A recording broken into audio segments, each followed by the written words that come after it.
Urang ngajengkeun deui ngahanca tafsir juz amma insyaallah urang ngahanca tinu ayat 15 dugi ka 18 tafsir juz amma bahasa Sunda karya Ustaz Suhendar.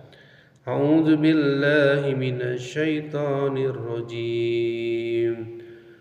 Fala uqsimu bil khunnas al jawaril kunnas wal laili idza as'as was subhi idza tanaffas innahu laqawlu rasulin karim.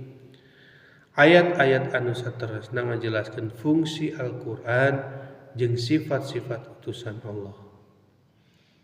Kukituna kami sumpah ku bentang-bentang nu kadang tembong kadang nyemuni jeung demi peuting nalika meh sirna jeung demi subuh nalika bray-brayan caang saestuna eta teh kasauran utusan anu mulia.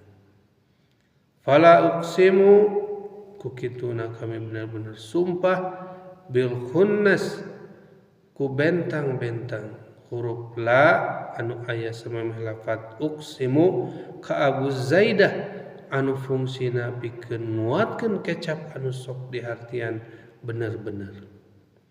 Al jawari nu kadang-kadang tembong al khunnas kadang-kadang nyamuni kasilep ku cahaya panon poe.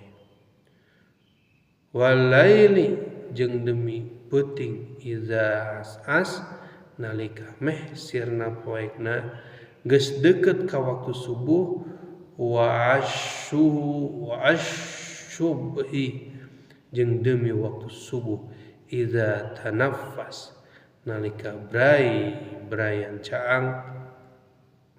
Opat ayat qasam sumpah dituturkeun ku beja anu peuting nyaeta innahu satemana eta Al-Qur'an laqaulun bener-bener dawuhan Allah anu ditepikeun ku Rasulullah sallallahu alaihi wasallam utusan Allah malaikat Jibril anu maha mulia ka Kanjeng Nabi Muhammad sallallahu alaihi wasallam. Sakitu wae urang ngahanca tafsir juz amma karya Ustaz Suhendar. Urang lajengkeun deui sanes waktos qulu qouli hada wa astaghfirullah li wa lakum. Assalamualaikum warahmatullahi wabarakatuh.